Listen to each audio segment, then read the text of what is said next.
All right, today we're going to pull back the curtain on one of the most important ideas in all of database tech.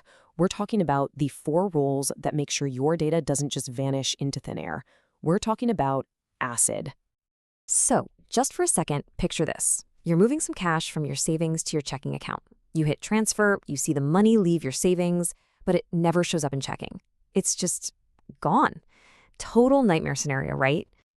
Well, the crazy thing is, this wasn't just some hypothetical. Back when computers started juggling tasks for lots of people at once, this was a very real risk. Making sure transactions didn't get corrupted or just disappear was one of the biggest headaches in computer science. So how did we solve that? That's what this is all about. We're going to see what happens when transactions go wrong, look at the framework built to create trust, break down atomicity, consistency, isolation, and durability, and then see why this old idea is still so important today.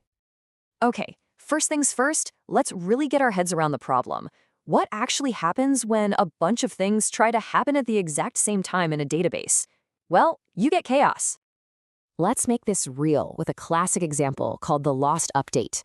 So imagine 2 different people try to deposit money into the same bank account at the exact same millisecond. The first thing both transactions do is check the balance. They both see the same thing, $1,000.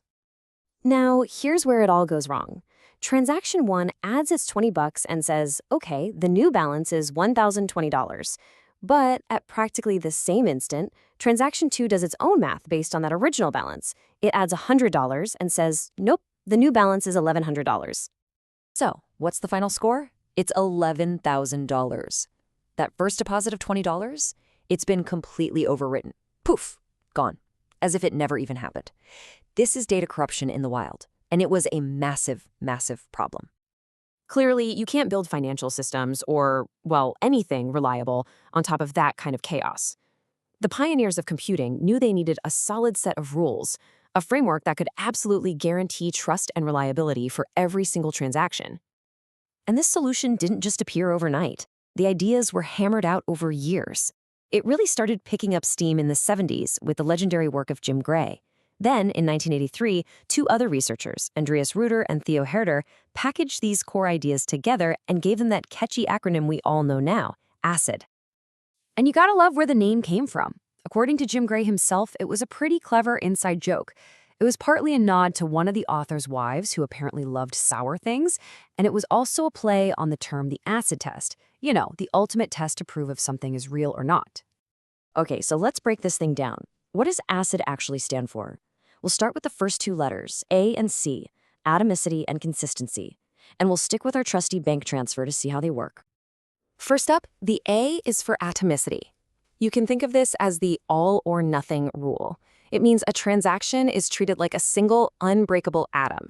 It either happens completely or it doesn't happen at all. There is no in-between. So look at our transfer. It's really 2 steps, right? Take money out of account A and put money into account B. What if the power goes out right after step 1? Without atomicity, that money is just lost. But with it, the system knows the whole transaction failed and it rolls it back. The money goes right back into account A. It's like you never even hit the button. Next is C for consistency. This one's the rule keeper. Its only job is to make sure that a transaction can't mess up the database and leave it in some illogical, invalid state. It has to follow the rules. For instance, let's say a bank has a hard rule. Account balances can't go below 0. Well, consistency is what enforces that. If a transaction tries to withdraw more money than is in the account, the system just says, nope, and rejects the whole thing. It protects the database from breaking its own rules. All right, we're halfway there.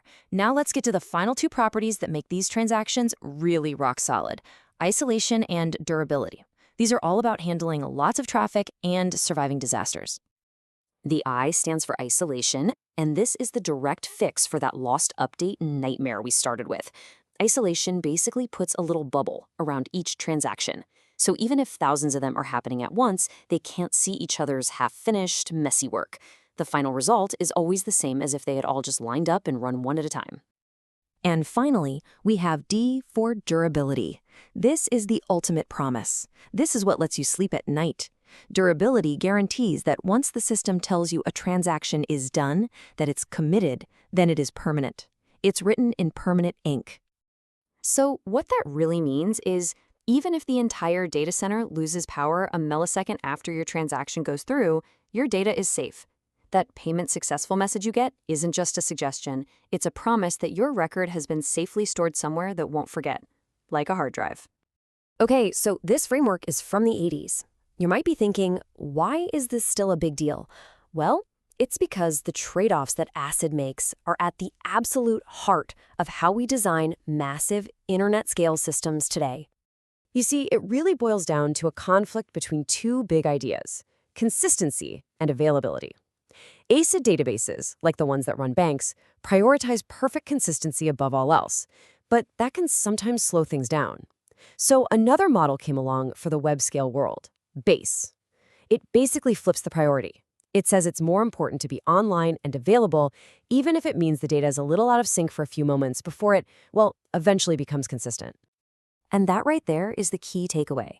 Neither one is better than the other, they're just different tools for different jobs. For your bank account, you want ACID, no question.